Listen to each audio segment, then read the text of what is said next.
지난주에 제가 감기 몸살이 와서 고생을 좀 했었습니다. 그런데 주중에 갑자기 회복이 되고 이제 낫구나 하는 그런 생각이 든 시점이 있었습니다. 그것이 깨달아지는 순간에 낫네 하는 그 느낌이 있는 순간에 한편으로 어떤 생각이 들었냐면요, 너무 감사하다 그렇게 고백하면서 제일 아팠을 때, 제일 상태가 좋지 않았을 때 열도 나고 뭐 콧물도 나고 재채기도 나고 뭐 사람 만나기도 어렵고 뭐 이런 시점이 있었는데 그 시점이 아마 낫지 않고 계속 갔으면 어땠을까, 어떨까 하는 생각이 들더라고요.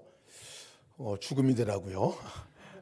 우리 감기 몸살로 고생하시는 분들이 지금도 계시고, 코로나 바이러스로다가 또 지금 감기 걸려서 집에서 함께 예배 드리시는 분들도 계신데, 만약 그 상태가 계속된다면요, 일생 가운데 계속된다면 참 어려울 것 같아요. 근데 참 놀라운 거는 그 감기가 우리 가운데 들어와도 그것이 회복된다는 것입니다. 참 놀라운 은혜가 아닐 수 없습니다. 그 감기가 낫고 나서 보니까 내가 회복이 됐네. 만약에 계속 그렇게 증세가 나타났으면, 고쳐지지 않았다면 정말 힘든 인생이 되겠구나 하는 생각이 들었습니다. 우리 몸 안에서 자생력을 하나님께 허락하셔서 그 감기 바이러스와 싸워서 이기게 하고, 그리고 거기에 머물러 있지 않고 다시 회복할 수 있도록 하는 그 힘을 우리에게 주신 것을 깨닫게 되었어요. 그래서 이게 회복의 역사는 놀라운 거구나. 회복되지 않았다면 너무 어려웠을 텐데 회복해 주시는 이 은혜는 참 놀라운 거구나 하는 생각을 갖게 되었습니다. 뭐 바이러스뿐만 얘기했습니까? 상처도 마찬가지더라고요. 상처 난 이 상처가 그대로 아물지 않고 그대로 있는다면 어땠을까? 제가 얼굴에 이전에 어렸을 때 상처가 났는데 그 상처가 잘 보이진 않습니다. 그런데 상처 난 채로다가 아물지 않고 지금 여러분 앞에 서 있다면 아마 공포 영화를 보는 것 같은 느낌이 들지 않았을까 생각이 듭니다. 그렇잖아요. 근데 놀라운 거는 다 아물었다는 거예요. 그게 다 아물고 다 회복이 됐어요. 새살이 돋아났고 거기에 생명이 되어서 덮어졌고, 지금은 상처는 남았을지 모르지만 완전한 정상의 몸으로 회복됐다는 게 참 놀랍다 생각이 들었습니다. 뭐 한두 번이 아니라 계속 살아다 보니까 아팠다가 또 그것이 금방 또 회복되는, 또 길게 시간을 걸리더라도 회복되는 걸 보면서 회복하는 놀라운 역사가, 이것이 우리에게 하나님 주신 놀라운 축복이구나 하는 생각을 갖게 됩니다. 그것보다도 더 놀라운 또 축복 가운데 하나가 매일 아침에 일어나는 거더라고요. 매일 아침에 일어나는 거. 매일 아침에 일어나는 것이, 어떤 의사 선생님이 쓴 글을 보니까 그건 기적입니다 라고 얘기를 하더라고요. 우리는 매일 아침마다 기적을 체험하고 삽니다. 왜냐하면 사람의 몸은 서 있으면 앉고 싶고, 앉아 있으면 눕고 싶고, 누우면 자고 싶고, 자면 안 일어나고 싶고, 뭐 이게 자연적인 현상이라는 거예요. 태화가 되어지고 그렇게 나가는 것이 자연적인 현상인데, 누웠다가 그것도 눈을 감고 잠이 들었다가 다시 몸이 깨어서 다시 새로운 하루를 시작하는 거, 눈이 떠지는 것은 기적이다 라고 이렇게 얘기를 하시더라고요. 그러고 보니까 매일 아침마다 우리는 기적을 체험하고 사는 사람이구나 하는 생각을 가졌어요. 매일 아침마다 새날을 맞는 것이 눈이 안 떠졌으면, 눈이 안 떠지면, 의식이 깨어나지 않는다면, 몸이 움직이지 않고 그대로 있는다면 이건 정말 어려운 일이 아닐 수 없더라고요. 그런데 우리 삶 가운데 매번 매일같이, 오늘도 여러분 눈 번쩍 뜨셔서 이 자리까지 나오셨잖아요. 이것이 사실은 우리가 쉽게 지나칠 수 있는 일이지만 우리 매일 새 생명을 얻고 살아가는 이 기적을 경험하는 삶을 살고 있다 볼 수 있습니다. 다른 표현으로 그런 것들을 부활이라고 말하기도 합니다. 죽었다가 살아나는 거죠. 죽은 상태에 있다가 다시 살아나는 경험들을 하게 됩니다. 여러분, 육신의 몸과 질병과 싸우고 있는 여러분들 계실 텐데요. 여러분 반드시 지나가고 다시 회복될 줄을 믿습니다. 회복하는 역사가 있게 될 것입니다. 참 놀라운 축복이죠. 하나님께 주신 축복이라 이렇게 여겨집니다. 근데 오늘 우리가 성경 읽은 말씀 지난주에 이어서 지난주에 읽었던 말씀 같은데 또 나오네? 아마 이렇게 느껴지는 분이 계실지 모르겠어요. 왜냐하면 베드로가 지금 또 설교하고 있어요. 베드로가 사람들 앞에서 지금 말씀을 전하고 있는데 그것도 안진뱅이가 일어난 기적이 왜 일어났는지에 대해서 말씀을 나누고 있어요. 지난주에 이어서 똑같은 설교 같지만 사실은 엄청나게 다른 내용입니다.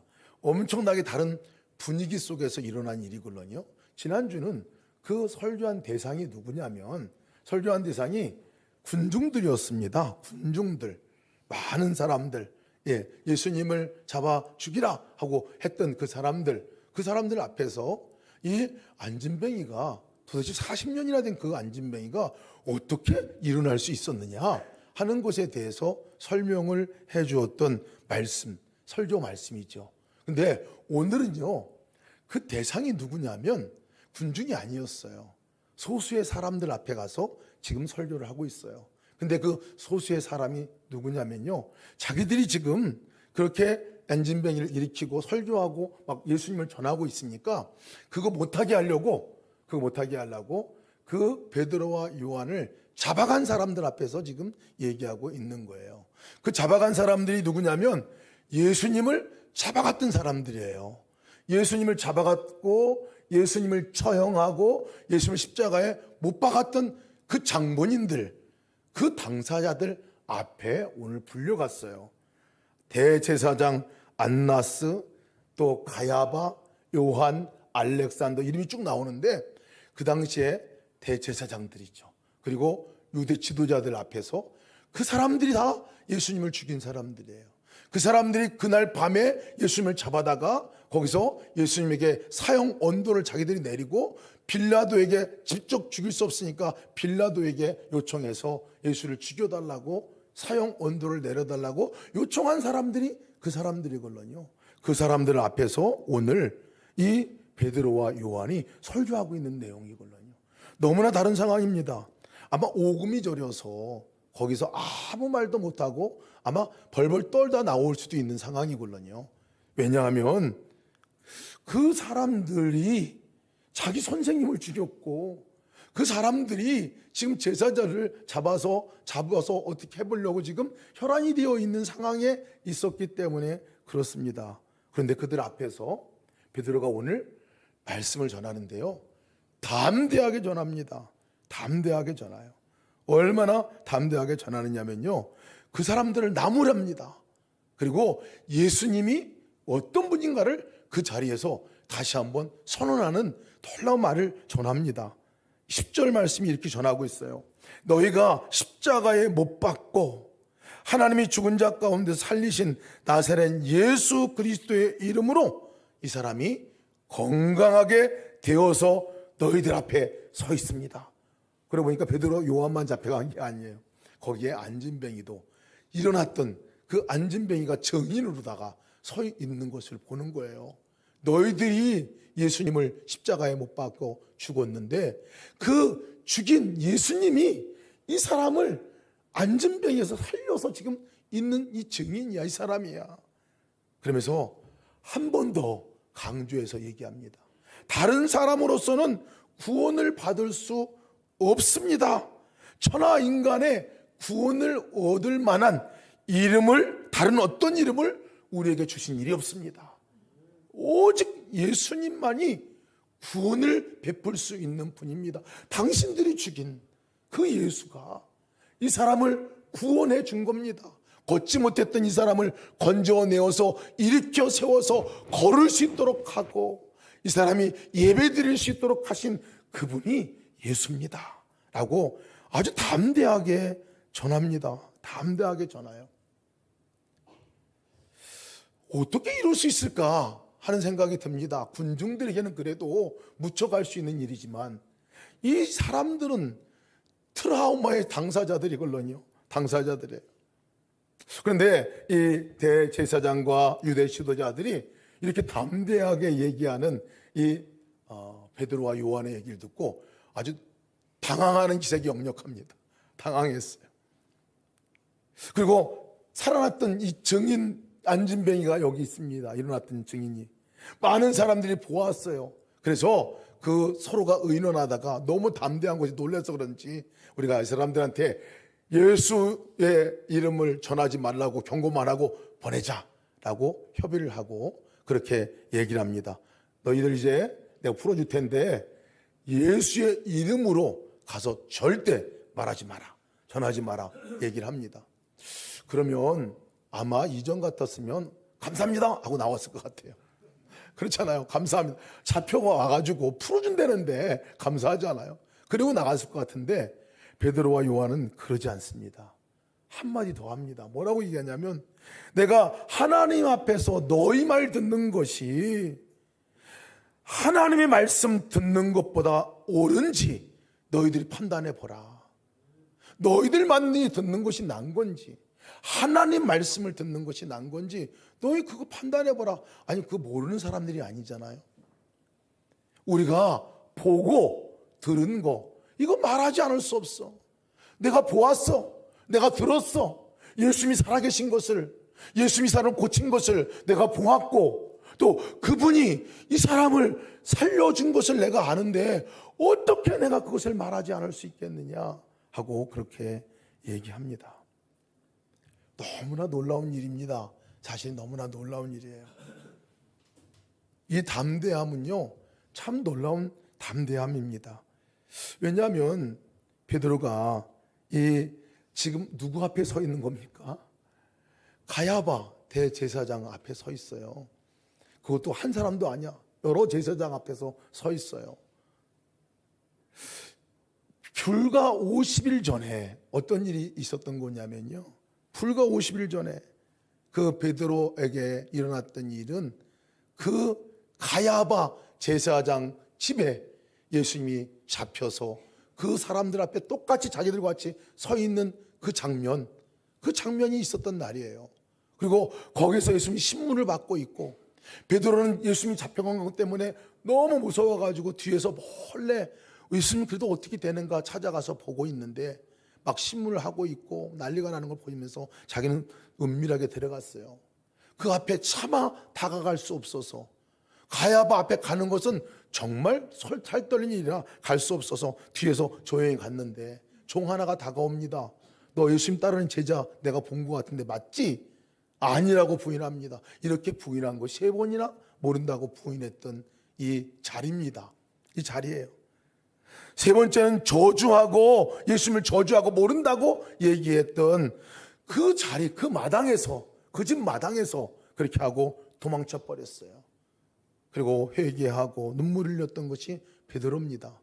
가야바 하면 베드로에게 있어서는 만나기 어려운, 도무지 상종하기 어려운 내 선생님을, 자기가 따르던 인생의 선생님을 죽인 사람이잖아요.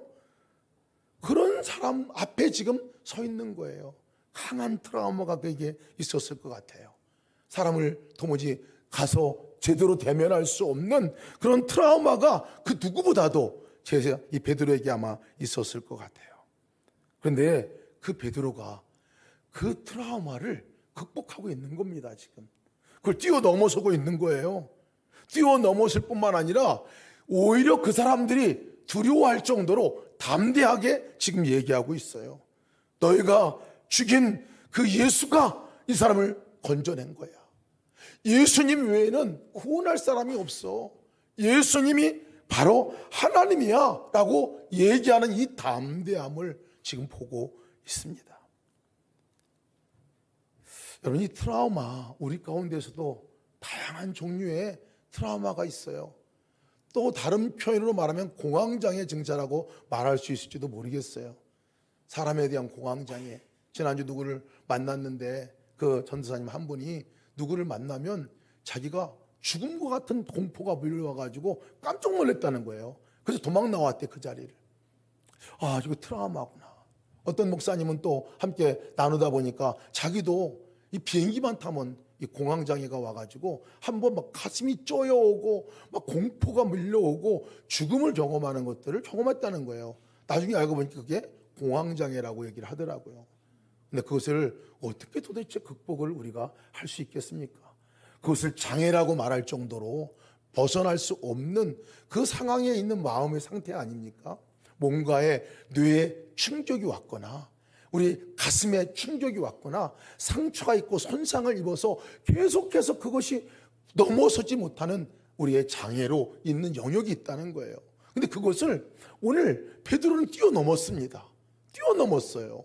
그 앞에서 도무지 두려워할 수밖에 없는 그 사람 앞에서 어쩌면 그렇게 담대하게 얘기하고 오히려 그 사람이 베드로를 더 두려워하게 하는 그런 상황이 됐겠냐 하는 거죠. 여러분, 트라우마, 공황장애 도대체 왜 어떻게 극복이 될 수 있었을까요? 원리를 보면요, 우리가 어떤 문제가 있을 때 어떤 한계를 부딪혔을 때에 그 문제와 한계가 나를 압도하기 때문에 벗어나지 못하는 거거든요.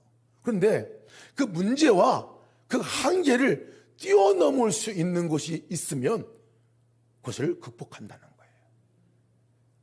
그러니까 제가 갖고 있는 문제, 트라우마, 어떤 다른 대인 공포, 공황장애 이런 것들이 아무리 커도 그것을 문제 삼지 않고 뛰어넘을 수 있는 더 큰 분이, 더 큰 존재가 나와 함께 있으면 뛰어넘을 수 있다는 거예요. 뛰어넘을 수 있다는 거예요. 그것이 여러분 구원이라는 표현으로도 쓰기도 합니다. 그것은 치유라고도 말하기도 합니다. 그리고 그것을 다른 표현으로 말하면 부활이라고 말하기도 합니다. 갇혀서 넘어설 수 없는 것을 넘어서는 것. 근데 전제는 내 스스로가 아니라 그것을 뛰어넘을 수 있는 더 큰 분이 함께 계실 때 가능하다는 것을 얘기해 주고 있어요. 근데 베드로가 이 트라우마를 극복하는 이 단계를 보면요, 오늘 성경에 명확하게 그게 왜 그랬는지 단어가 나옵니다. 용어가 나와요. 어떻게 그것을 극복할 수 있었던 것인지 1절, 2절 말씀 보면 베드로가 거기에 지금 잡혀온 이유에 대해서 얘기해 주고 있거든요. 잡혀온 이유가 안진뱅이를 고쳤기 때문에 잡혀온 게 아니었더라고요. 저는 안진뱅이 고쳐가지고 막 사람들 대중들이 막 이렇게 막 하니까 갇혀 온 건 줄 알았는데 1절, 2절에는 왜 베드로가 그 앞에 잡혀왔느냐면요, 이 유대 지도자들이 두려워가지고 그들을 잡아왔느냐면 1절, 2절에 이렇게 말하고 있어요. 사도들이 백성에게 말할 때에 제사장들과 성전 맡은 자와 사두개인들이 이르러 예수 안에 죽은 자의 부활이 있다고 백성에게 가르치고 전함을 싫어하여 그들을 잡음에 이렇게 말하고 있어요. 베드로가 지금 뭐를 전하고 있는 거죠? 부활을 전하고 있어요. 죽은 사람의 부활을 지금 전하고 있는 거예요. 근데 죽은 사람의 부활, 물론 죽고 나서 우리가 다시 살아날 것에 대한 부활을 증거한 내용이기도 하지만 오늘 말씀은 그 앞에 붙은 말이 있어요. 예수 안에서 죽은 자의 부활을. 예수 안에서 죽은 사람은 살아납니다 라고 얘기하는 거거든요. 예수 안에서 죽은 사람들은 살아납니다. 죽음과 같은 곳이랄지라도, 우리 삶의 한계랄지라도, 문제랄지라도, 우리를 덮고 압도하고 있는 그 어떤 세력이랄지라도 그것을 뛰어넘어 부활하는 역사가 있게 되는데, 그것은 누구와 할 수 있는 거냐면요, 예수님과 함께 있는 사람, 예수님 안에 그 옛 자아가, 옛사람이 죽은 사람, 그 사람이 살아나는 것입니다 라고 지금 선포하고 있는 거예요. 예수님 외에는 우리를 살릴 사람이 없습니다. 예수님 외에는 구원이 없습니다 라고 얘기를 지금 베드로가 하고 있는 거예요. 강력한 메시지입니다. 이 제사장들이 볼 때는 기겁할 노릇이죠. 지금 자기들이 잡아 죽인 사람인데 그 사람이 구원자라고 말하고 있고, 그 사람 만난 사람들, 그 사람을 만나가지고 예수 안에 죽었다고 고백하는 그 사람들이 다시 안진뱅이가 일어난 것 같이 부활을 경험하고 놀라운 능력을 경험하는 사람이 되는 것입니다라고 선포하고 있으니 얼마나 그들이 싫어했겠습니까? 사두개파 사람들이 얼마나 싫어했겠습니까? 여러분, 예수를 믿는다는 것은요, 우리가 이 자리에 앉아 있는다고 하는 것은 예수님이 영이 우리 가운데 찾아오신 거죠. 예수님이 우리 가운데 오신 순간에 우리를 그토록 쥐고 있고 끌어당기고 있고 통치하고 있었던 사단의 영역이 죽어지는 역사가 나타나는 거죠. 영향이 더 이상 없습니다.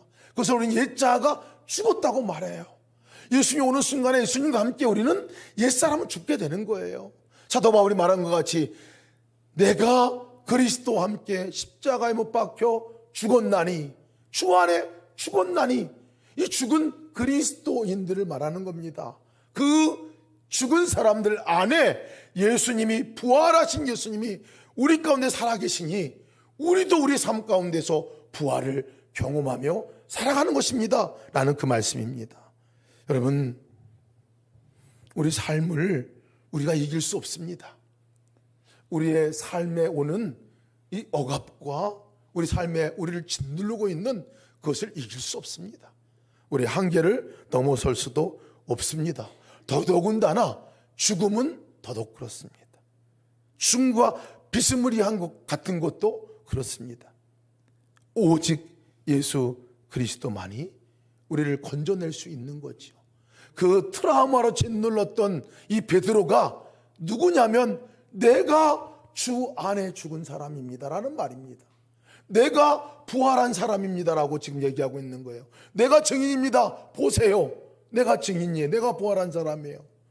그렇게 짓눌려서 마음 꼼짝달싹 못하고 도망가 있고 숨어 있고 배반하고 모른다고 말하고 두려워 떨고 있었던 내가 지금 이렇게 담대하게 여러분들이 있는 내가 증인입니다라고 지금 베드로는 암묵적으로 얘기를 하고 있는 것입니다.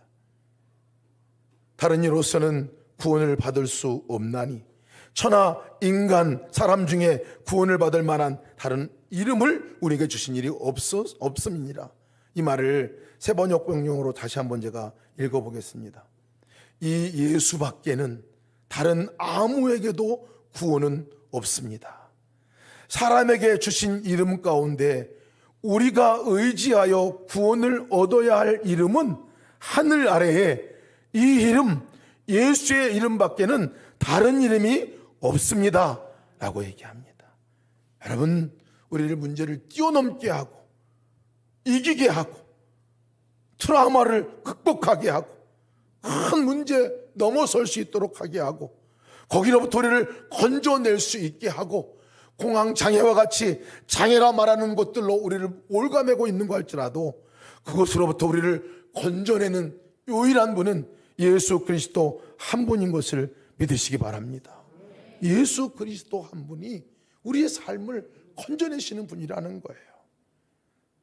그것을 경험하는 것을 우리는 부활을 경험한다 라고 얘기하죠. 오늘 부활의 증인이 베드로만 있는 게 아닙니다. 베드로만 있는 게 아니에요. 그 자리에 지금 누가 있느냐면요, 생생한 증인 한 사람이 거기 서 있습니다. 누구예요? 40년 동안 안진뱅이로 살았던 그 안진뱅이가 지금 서 있어요. 다른 많은 사람들이 안진뱅이가 일어나는 것을 보고 뭐라고 말했냐면, 이야, 안진뱅이가 살아났어. 저 사람이 살아났어. 저 사람이 바뀌었어. 저 사람이 어떻게 일어날 수 있었지? 거기 앉아있던 저가 구원했던 저 사람을 내가 아는데 저 사람이 살아났어. 모든 사람들이 보고 이 사람은 살아났다고 얘기합니다. 그렇습니다. 안진뱅이가 일어선 것이 여러분 부활의 증인이라는 거예요. 도무지 일어설 수 없고 도무지 스스로가 어떻게 할 수 없는 그가 예수의 이름으로 일어나서 금은과 은은 내게 없지만 예수의 이름으로 내가 내게 명하노니 예수의 이름으로 일어나 걸으라 할 때 일어났잖아요. 그가 증인이었습니다. 궁금증이 생기더라고요. 다른 많은 병자들도 있을 텐데 왜 하필이면 안진뱅이를 하나님께서 그 부활의 첫 증인으로 삼았을까? 여러분, 부활의 첫 증인은 예수님이시죠, 사실. 그죠? 죽었다가 살아난 분이 보여준 것은 예수님이 첫 증인이에요. 근데 예수님 외에 다른 사람들이 시각적으로 부활한 것에 대해서 본 첫 증인은 누구냐면 이 사람이에요. 40년 된 안진뱅이가 살아난 거예요. 살아난 거죠. 살았으나 죽은 것 같은 인생을 살았던 그가 살아나잖아요. 여러분, 이것이 부활입니다. 이것이 구원입니다. 그가 치유됐다고 말하지만 그 치유가 그의 구원이었고 그의 부활이었습니다. 하반신을 쓸 수 없는 사람이죠. 뛸 수도 없고 걸을 수도 없죠. 누구를 도와줄 수도 없고 어디를 갈 수도 없습니다. 손으로 딛고 다닐 수밖에 없습니다. 다른 사람의 도움이 없이는 살 수 없는 존재죠. 거기까지 데려다주고 다시 데려가고 이 일을 반복했던 사람 아닙니까? 저도 어릴 적에 이웃집에 아저씨 한 분이 사셨는데 저희 당숙벌 되는 아저씨였습니다. 근데 그분이 안진뱅이이셨어요. 어렸을 때부터 걷지 못하는 안진뱅이셨는데요. 자주 놀러 갔습니다. 굉장히 부유한 집안이었기 때문에 가서 구걸을 하면서 살아야 되지는 않은 형편이었지만 가시면 집에서 집 바깥으로 나오지 못했습니다. 지금 생각하니까 40살 정도 되셨던 것 같아요. 제가 어릴 적에 그때 보니까 생각이 나는 거예요. 비슷했겠구나. 한 번도 집 문 밖에 스스로 나가본 적이 없으셨어요. 누군가가 업고 가거나 그 당시 휴체도 없었기 때문에 뭐가 업고 가거나 하지 않는 이상은, 그리고 그 집안에서 업고 밖에 나가질 않았어요. 왜냐하면 집안에 또 이렇게 부끄러움이라고 생각했기 때문에 그러셨는가 봐요. 저희가 찾아갈 때 너무 반가워하고 좋아하셨던 기억이 있습니다. 혼자 할 수 없더라고요. 놔두면 혼자 할 수 없는 상황입니다. 이 40년 된 안진뱅이가요, 얼마나 사람들이 부러웠을까 싶습니다. 걸어다니는 사람들이 얼마나 부러웠을까 싶어요. 예배 드리러 가는 사람들 보고 얼마나 부러웠을까 싶어요. 늘 다른 사람이 가진 것들을 얼마나 부러워했을까 싶어요. 여러분, 그것들 가운데 이 안진뱅이에게 있어서는 무엇이 문제일까 보니까요, 아마 말할 수 없는 열등감과 자기 안에 있는 좌절감, 패배감이 있지 않았을까 싶습니다. 육신의 장애도 장애이지만 자기 스스로에게 있는 마음의 장애가 더 큰 사람이 바로 이 사람이지요. 육신의 장애뿐만 아니라 마음의 장애까지 있는 이 안진뱅이를 베드로와 요한이 예수의 이름으로 고치게 되죠. 더 놀라운 것은 한 번도 예배한 적도 없고 한 번도 주님 앞에 나가서 경배한 적이 없는 사람이었는데요, 그가 주님 앞에 나와 경배하고 예배하는 사람이 되었습니다. 삶이 완전히 바뀌었죠. 일어서고 뛰고 그것도 나가서 예배하고, 거기서 끝난 게 아니에요. 이 사람은 지금 베드로와 요한과 함께 다른 사람들 앞에서 증인으로 서 있는 것을 보게 됩니다. 그럼 누가 그를 구원한 것일까요? 누가 이에게 이런 능력을 주신 걸까요? 표적을 주신 걸까요? 다른 이로서는 구원을 받을 수 없나니 천하 사람 중에 구원을 받을 만한 다른 이름을 우리에게 주신 일이 없느니라. 예수의 이름으로 그가 일어났죠. 11절 말씀 보면요, 예수님을 소개하는 내용이 나옵니다. 거기에 뭐라고 나오냐면, 건축하는 사람들이 버린 돌과 같이 예수님이 버려졌었다라고 얘기합니다. 다 버렸다는 거예요. 그 버린 돌이 모퉁이 돌이 되었다고 예수님을 소개하는데, 사실은 그것은 40년 된 안진뱅이의 이야기가 아닐까 싶습니다. 버려진 사람이에요. 모퉁이 돌, 버려진 거죠. 마치 건축할 때 쓸모없는 돌이기 때문에 버려진 것 같이 버려진 존재였어요. 그런데 그 존재가 예수님을 만나고 나니까요, 예수님 만나고 나니까 마치 집 모퉁이 돌과 같이 부활의 첫 증인으로다가 그 자리에 서가지고 예수님이 나를 고쳐주셨다니까요. 예수님이 내 발에 힘을 줘서 일어서게 했다니까요. 예수님이 내게 예배할 수 있도록 해주셨다니까요. 예수님이 나의 그 지긋지긋한 마음의 눌림으로부터 해결하여 지금 이 자리에 서게 하셨다니까요 하는 증인이 되었다는 것이에요. 여러분, 이것이 부활의 역사입니다. 베드로가 이 단어를 쓸 때 구원이라는 단어와 치료되었다라는 단어와 부활이라는 단어를 같이 씁니다. 여러분, 우리의 열등감으로부터 언제 치유가 되고 극복이 됩니까?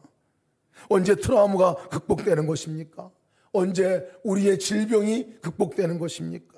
우리 삶에 일어설지도 못하고 이것도 하지도 못하는 그냥 멈춰져 있어야만 하는 안진뱅이 같은 삶은 도대체 언제 우리가 치료될 수 있는 것입니까? 여러분, 예수 그리스도가 건져내어야, 예수 그리스도가 그것으로부터 부활시켜 주셔야 가능하다는 사실을 믿으시기 바랍니다. 한계를 뛰어넘고 트라우마를 극복하고 질병으로부터 치유될 수 있는 유일한 길은 예수 그리스도 외에는 없습니다. 그래서 구원이라는 말을 쓰는 것입니다. 구원은 제3자가 건져내지 않으면 이루어질 수가 없습니다. 스스로 할 수 있는데 되는 것을 구원이라고 말하지 않습니다.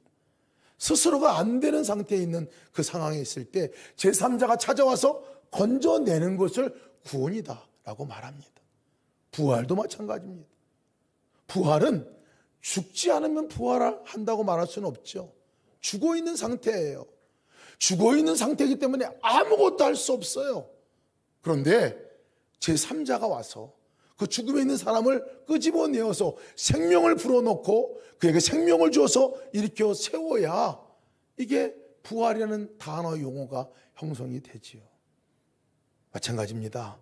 우리의 삶 가운데서 우리 삶을 건져낼 수 있는 것, 우리 삶을 죽음과 같이 그 어렵고 힘든 것 가운데서 우리를 부활의 자리로 이끌 수, 살려내는 역사는 누구로부터만 올 수 있는 거냐면 예수 그리스도로부터만 올 수 있음을 믿으시기 바랍니다. 다른 이로서는 구원을 받을 수 없나니 천하 사람 중에 구원을 받을 만한 다른 이름을 우리에게 주신 일이 없느니라. 여러분, 우리의 삶에 갖고 있는 그 질고들, 문제들, 또 갖고 있는 우리의 트라우마들, 우리의 또 열등감들, 우리의 삶 갖고 있는 모든 것들을 누가 건져낼 수 있겠습니까? 예수 그리스도 외에 없음을 믿으시기 바랍니다. 그래서 주님이 찾아오신 이유는 뭐냐면 우리를 부활시키려고 찾아오신 거예요. 우리를 살려내시려고 찾아오신 거예요. 우리를 건져내시려고 찾아오신 거예요. 우리 삶의 죽음 같은 그 자리에서 우리를 부활시키려고 찾아오신 것임을 믿으시기 바랍니다. 근데요, 여러분, 이것은 매일 우리가 경험하고 있어요. 우리는 큰 것만 생각을 하는데요, 그렇지 않습니다. 매일 우리는 이것을 경험하고 있어요. 서두에 제가 말씀드렸듯이 매일 아침에 눈을 뜨는 이 자체가 여러분 부활을 경험하는 훈련을 하는 시간임을 믿으시기 바랍니다. 눈 뜨면 살아났구나. 아침에 눈 뜨면서 그냥 눈 뜨지 마세요. 그랬어요. 눈 뜨고 일어날 때 예수님 하고 눈을 떠보세요. 예수님 하고 눈 뜨면요, 잠잤던 내 영혼이 살아납니다. 예수님 하고 이름 부르면 생명의 주님과 나와 함께 하신 그분과 연합합니다. 생명의 주님이 나를 일으켜 세우는 것을 그 시간 경험하게 되는 거예요. 예수님과 우리가 함께 만나는 순간, 예수님의 영과 우리가 결합되고 그분의 이름을 부르는 순간 우리가 살아나는 경험을 하는 것이 매일 아침에 경험이 되시기를 축복합니다. 예수님 하고 이름 불러보세요. 그러면요, 우리를 그렇게 누르고 정말 아침에 눈 뜨면 이 땅을 살기 싫고 또 이 날을 맞이하는 거야. 또 그 사람을 만나야 되는 거야. 또 그 일을 해야 되는 거야. 정말 힘들고 어려운 눈뜨기조차 싫은, 차라리 그냥 아예 눈뜨기 싫다 하시는 분도 많아요. 여러분, 그 상황 가운데서 우리가 하루를 맞이하지 마시고요, 눈 번쩍 뜨면서 예수님 하고 이름 부르면서 부활의 그 주님, 부활의 생명의 씨앗이 된 그 주님이 내 안에 거하신 것을 확인하면서 일어나시기를 축복합니다. 그래서 하루를 살아갈 때 그 주님과 함께 살아가는 거예요. 사람을 만날 때도요, 그냥 만나지 마시고 생명의 주님과 함께 연합하고 예수님 하고 부르고, 병든 자를 위해서, 어려운 문제 있는 사람들 위해서 기도할 때도요, 내가 기도하는 건 아니거든요. 기도할 때 그 자리에 기도함을 통해서 누가 역사하십니까? 주님이 역사하시죠. 사랑하는 아버지를 위해서, 또 아내를 위해서, 남편을 위해서, 자녀를 위해서 우리가 기도할 때 그냥 주문과 같은 기도가 아니라 믿음을 갖고 기도해야 되는 거예요. 주님이 생명 되신 주님이 내 안에 거하시고 그분이 생명의 역사로 이 사람을 부활시키는 것 같이 살려주시는 역사를 일으킬 것에 대한 믿음을 갖고 기도하시기를 축복합니다. 우리의 삶의 문제도 마찬가지예요. 기도하면 될까? 그것이 이루어질까? 이렇게 생각할 수 있을지 모르겠어요. 됩니다. 왜냐하면 생명 대신 그분이 우리 안에 거하시잖아요. 그분이 우리를 살려내실 거기 때문에 그렇습니다. 그분이 제3자인 그분이 우리를 건져내실 거기 때문에 그렇습니다. 그 역사를 누리시는 저와 여러분 되시기를 주님의 이름으로 축복합니다.